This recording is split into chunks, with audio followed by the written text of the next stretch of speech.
Notre monde a été bouleversé par l'arrivée de l'informatique et en est devenu numérique. Pour ne pas subir ce nouveau monde, il faut le comprendre et ne pas se restreindre seulement aux usages. En bref, il faut piger pourquoi on clique. Alors, sur votre droite, vous pouvez admirer les premières machines informatiques dont je vous parlais tout à l'heure. Surtout, s'il vous plaît, ne pas toucher, c'est du matériel fragile. Venez. Alors, veuillez me suivre pour un aperçu de la place de l'image dans notre société. Suivez-moi, s'il vous plaît. Comment ils ont pu conserver des trucs aussi moches? On dirait des boîtes de conserve. Parce que c'est surtout la beauté des idées et des penseurs qui comptait. Le design, c'est du détail. Hein? Ouais. Veuillez me suivre, nous allons dans la prochaine salle.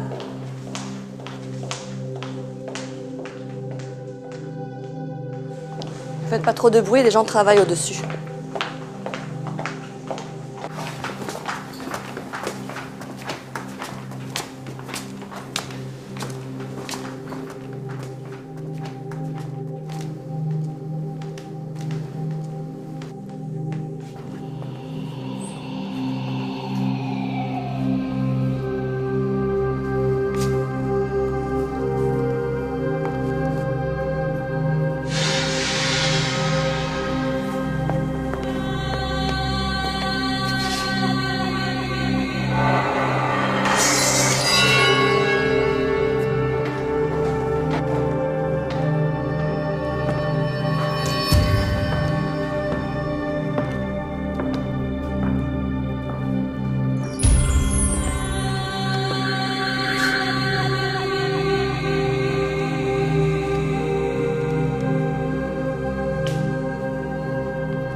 Magnifique.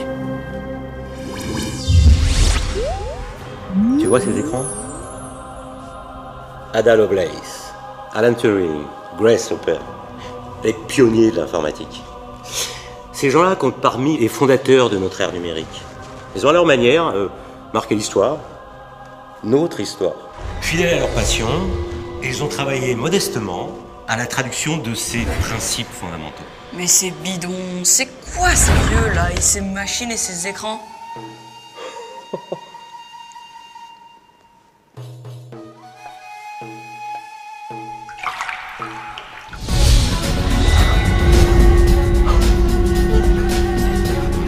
Oh, incroyable! Je croirais plonger en pleine réalité du 9e siècle. Question, c'est qui vieux qui nous mate là? Eh bien, tu as en face de toi Monsieur Algorithme. De son vrai nom, Al-Khwarizmi. Le mot d'algorithme est une simple déformation latine de son nom. Algo quoi?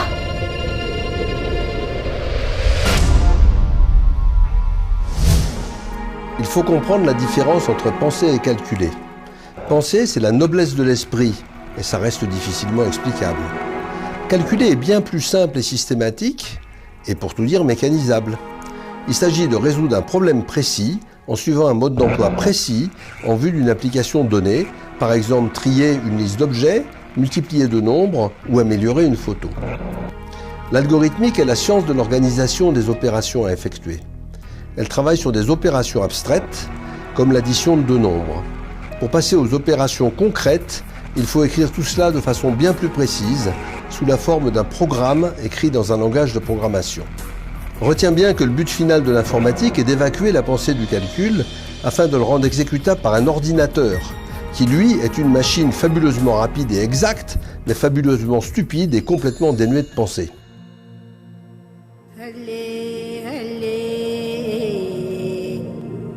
Abu Jafar Mohamed ibn Moussa al-Khwarizmi. Que la paix soit sur vous, mon ami. Ne fais pas le timide. Bonjour, monsieur. Mais l'homme qui est là a vécu au 9e siècle. À cette époque, cela fait 2 siècles que l'islam a fait de l'arabe la langue universelle dans cette partie du monde. Et de la recherche de la connaissance, un des objectifs de la vie. C'était à l'époque des croisades? Non, ne mélange pas tout. La première croisade a eu lieu un peu plus tard. Mais c'est par le travail de ces personnes que le monde arabe a pu traduire, donc s'approprier, donc comprendre toutes les connaissances scientifiques du monde d'alors. Abu Jafar est plus qu'un traducteur, vois-tu. C'est un transmetteur d'idées. C'est donc à lui qu'on doit les chiffres arabes et le zéro. Exactement. Il va chercher à ce que ses contemporains puissent reproduire des mécanismes complexes en appliquant pas à pas une recette de calcul et des solutions aux équations dont ils ont besoin. La classe! Il est passé où, Abou? À bout. Madame Lovelace, est-ce que tu peux dire bonjour à Madame Augusta Ada King, comtesse de Lovelace? Bonjour, Madame Ada. Bonjour messieurs, par quel miracle puis-je vous voir? Nous nous connaissons? Pas moi, mais lui, certainement. Oui, vous êtes la fille de Lord Byron, ce gigantesque poète anglais, mathématicienne. Elle a publié ses résultats mathématiques sous un nom masculin, vois-tu, car dans cette époque qui se voit aussi civilisée qu'elle est machiste, elle vivra sa vie de femme au mépris de sa réputation et au mépris des imbéciles. Effectivement, vous êtes bien renseigné. C'est quoi, machiste? C'est une vraie question. Une vraie question. Mais regarde, elle a traduit du français et enrichi fortement les éléments mathématiques qui vont permettre à son Babbage de travailler à la construction du premier ordinateur qu'il appellera la machine analytique. Hein? Bah quoi? Une minute, je suis paumé. Ok. Charles Babbage. Alors, malheureusement, lui ne l'achèvera jamais. Mais à partir de ses plans, on a pu le construire au musée de la science de Londres. Et figure-toi qu'il fonctionne parfaitement. Elle fonctionne, mais c'est incroyable. La machine analytique n'a aucunement la prétention de créer quelque chose par elle-même. Elle peut exécuter tout ce que nous saurons lui ordonner d'exécuter. Son rôle est de nous aider à effectuer ce que nous savons déjà deviner, des opérations numériques et aussi symboliques. Ada est celle qui a permis d'incarner les algorithmes dans des programmes. Les algorithmes d'Abou Jafar. Tu as tout compris. Monsieur Al-Khwarizmi, enchanté, Ada Lovelace. Mais alors, tout ça c'est de l'informatique? Mais les machines dans tout ça, et la technologie, ça sert à quoi du coup? Attends, tu vas comprendre. Écoute la suite. Regarde. Il faut faire avancer d'un siècle la roue du temps. L'informatique s'incarne dans des machines. L'homme sait d'abord fabriquer des outils, c'est-à-dire des objets simples à utiliser. Puis, il a fabriqué des machines, c'est-à-dire des outils qui utilisent une force autre que la sienne et qui peuvent exécuter de manière autonome certaines opérations, même complexes et programmées, comme pour le métier à tisser de jacquard. Mais la machine mécanique ne sait pas se modifier elle-même. Au contraire, l'ordinateur, qui est une machine à information, sait modifier son propre programme et devient ainsi une machine véritablement universelle. Et Turing a montré que toutes les machines universelles connues sont équivalentes. Elles permettent toutes de maîtriser l'intelligence mécanique. Alors, les machines dans tout ça? Allez-y, racontez! Alors regarde, voici Alan Madison Turing. C'est ce petit homme rêveur qui a créé dès 1936 l'article fondateur de la science informatique. Il a compris comment quelques opérations élémentaires de calcul étaient universelles. C'est-à-dire pouvaient être combinées pour exécuter tous les algorithmes du monde, donnant ainsi un coup d'envoi à la création des calculateurs universels programmables. Alors, Alan Turing a fait basculer le monde de l'ère industrielle à l'âge du numérique, donnant le fondement théorique de l'informatique. Tu vois, c'est dans le fracas des bombes nazies, fauchant des centaines de vies humaines chaque jour, que ce scientifique va commencer à changer le cours de l'histoire. Comment ça? Alors voilà, nous sommes en 1943. Tu as vu les grandes lignes de la Deuxième Guerre mondiale à l'école, hein? Eh bien, à cette époque, les nazis communiquaient entre eux très facilement grâce à une machine de cryptage appelée Enigma. Cela ressemble à une simple machine à écrire dotée d'un mécanisme de roue codeuse permettant de mélanger les lettres à la sortie, tout en transmettant un message sans que personne ne puisse le décoder. À la réception du message, une machine identique réingurgite le texte, les roues codeuses tournant à l'envers, comme dans un miroir, le message ressort en clair. Si je peux me permettre, nous nous sommes emparés d'une telle machine depuis bien longtemps. Les nazis le savent, mais s'en moquent complètement. Ah bon? Oui, oui, c'est comme une carte bleue, si t'as pas le code, ça sert à rien. En fait, l'histoire est bien plus stupéfiante, si vous me le permettez. Car le code a été en fait cassé dès 1933 par des mathématiciens polonais. Mais le calcul durait trop longtemps et il leur fallait plusieurs jours pour pouvoir le déchiffrer. Alors que les nazis, eux, changeaient le code presque quotidiennement. Tout à fait, monsieur Turing, tout à fait. Ce sont les fameuses bombes de Turing que vous avez mises au point. Yes. Et qui, en mécanisant le processus et en l'accélérant considérablement, vont changer le cours de la guerre. Je dois aussi te parler de Grace. Messieurs, que puis-je pour vous? Madame la future contre-amirale de marine, Grace Brewster Murray Hopper. Madame Hopper ne fait pas dans la dentaire. Pas question de se laisser gâcher la vie par les hommes pour les machines. Dites donc, je peux savoir ce qui vous amuse? Non, je racontais à ce jeune garçon que vous aviez travaillé sur le premier gros ordinateur numérique entièrement automatique d'IBM, le Harvard Mark I. C'est juste. Et à qui ai-je l'honneur? Non, je suis qu'un modeste professeur. Ouais, c'est modeste. Vous êtes plutôt calé, je trouve. Hein. Bon, parlons plutôt de vous. Alors, tu sais qu'à cette époque, seuls d'étranges mathématiciens étaient capables de programmer ces monstres électroniques. C'était du langage machine. Hein, c'est-à-dire en spécifiant un à un chaque ouverture et fermeture des circuits électroniques de la machine. Ça va, tu me suis? Honnêtement? Non. J'ai une petite anecdote à vous raconter sur le Mark II. Un jour, le gros calculateur tomba en panne. On y trouva un papillon de nuit coincé dans le circuit relais. L'insecte fut ôté avec soin et placé dans le journal de bord. Et on nota la mention « First actual case of bug being found ». C'est donc de là que vient l'expression bug informatique? Trop fort! Exact. Et ces premiers ordinateurs n'étaient quasiment pas utilisables à grande échelle. Alors c'est Grace qui a fait sauter ce verrou, en défendant l'idée qu'un programme doit pouvoir être écrit dans un langage formel proche de l'anglais. Elle conçoit alors un compilateur, c'est-à-dire un logiciel qui permet de traduire en langage machine les éléments de l'algorithme et compréhensible par tous les ingénieurs. Ça peut être pratique.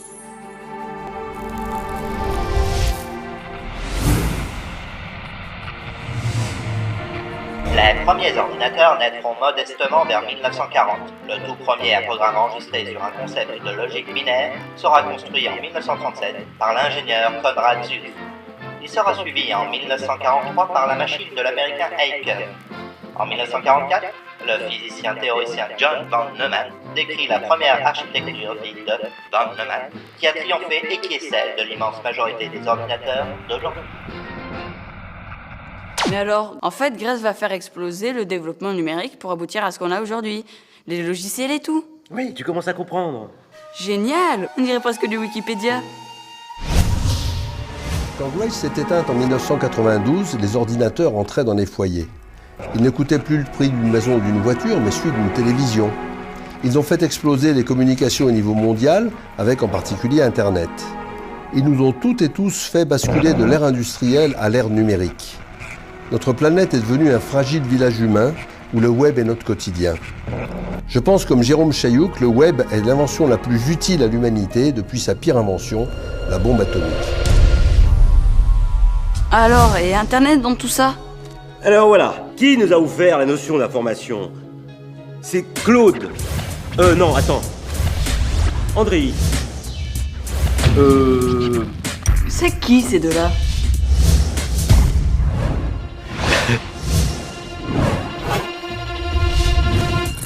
Stop! Regarde. La classe à Las Vegas, prof. Tu vois cette image? Elle semble parfaite. Et pourtant, nous lui avons enlevé toute l'information que ton œil ne peut pas voir, afin de la rendre moins lourde qu'une image brute. C'est comme pour la musique avec les MP3 de ton mobile. Le fichier reste donc tout petit à mémoriser et à envoyer, mais reste presque parfait. Et c'est grâce à vous, regarde, grâce à vous, Claude et Wood Shannon, vous qui avez défini la quantité d'informations de manière mathématique, avec la théorie des probabilités que vous avez mise en équation, vous, Andrei Nikolaevitch Kolmogorov. C'est ce qui a changé un peu la vision du monde dans les échanges numériques. Tout simplement génial. Merci. L'information est une matière abstraite qui se mesure. Un message, quelle que soit sa valeur réelle ou supposée, peu importe son sens exact ou erroné, contient une quantité précise d'informations. L'atome d'information est l'élément binaire, le bit, comme oui-non, 0-1 ou bien vrai-faux.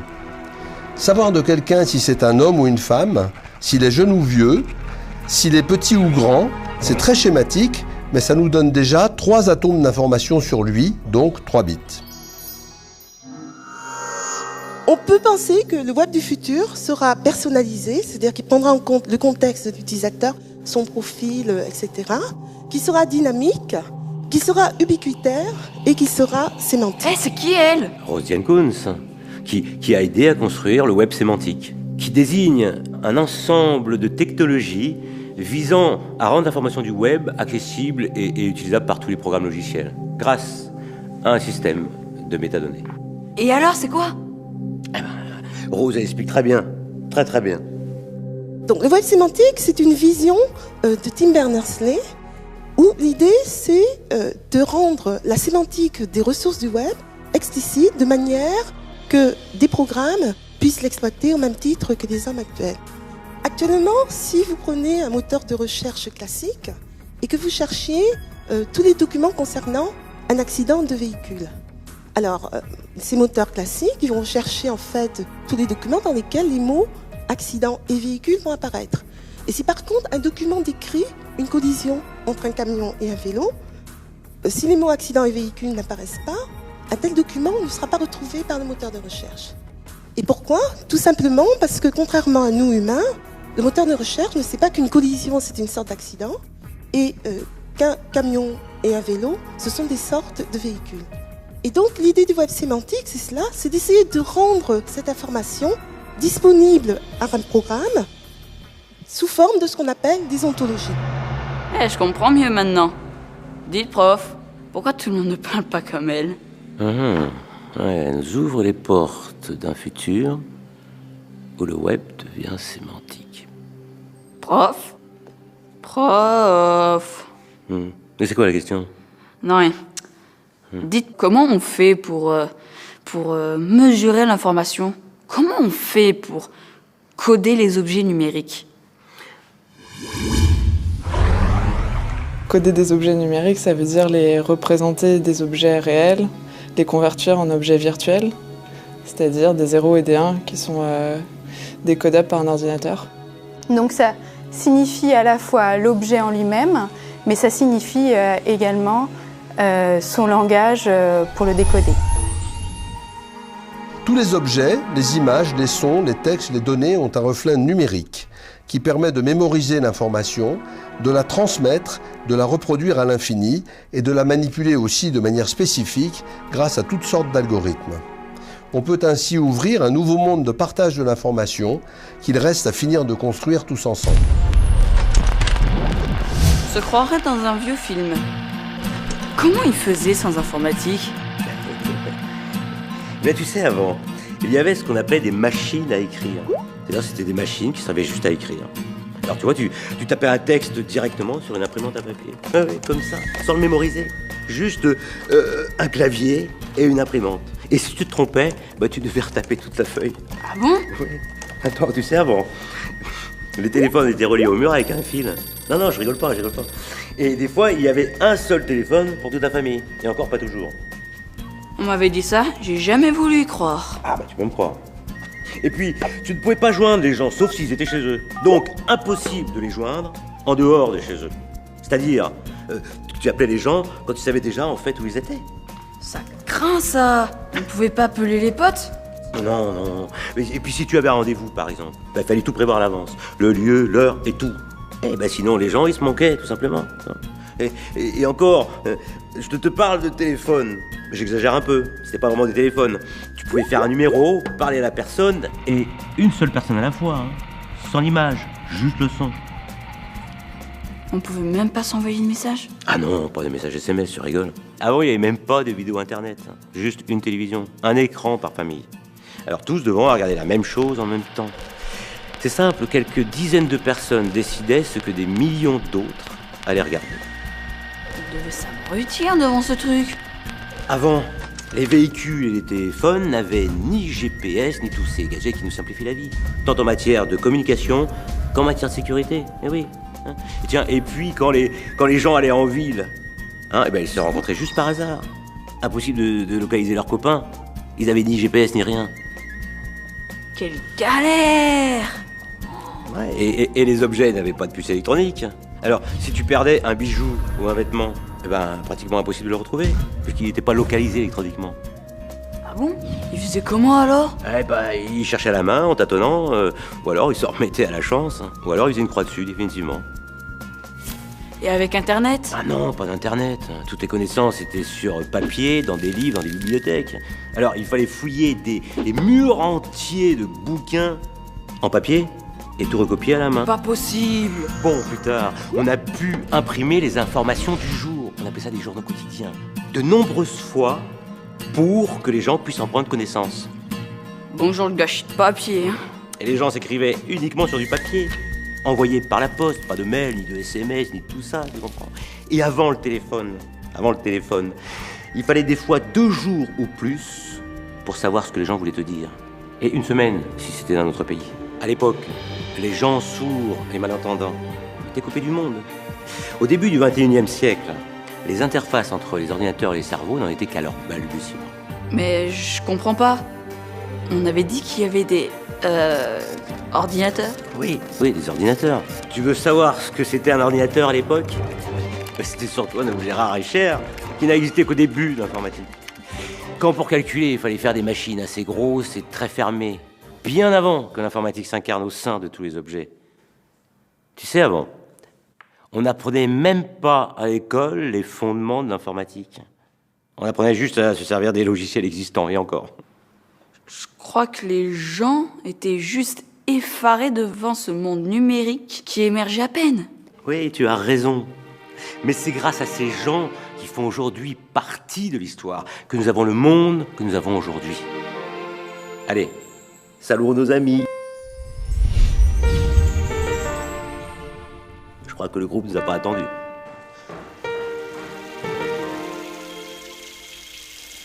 Il pleut. Vite, faisons venir la navette.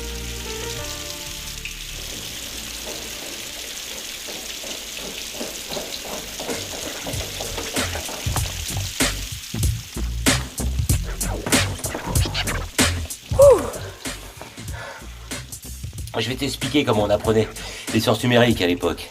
Tu vois, c'est rudimentaire, mais plutôt marrant. Ok. Mais c'est moi qui conduis alors. Allez.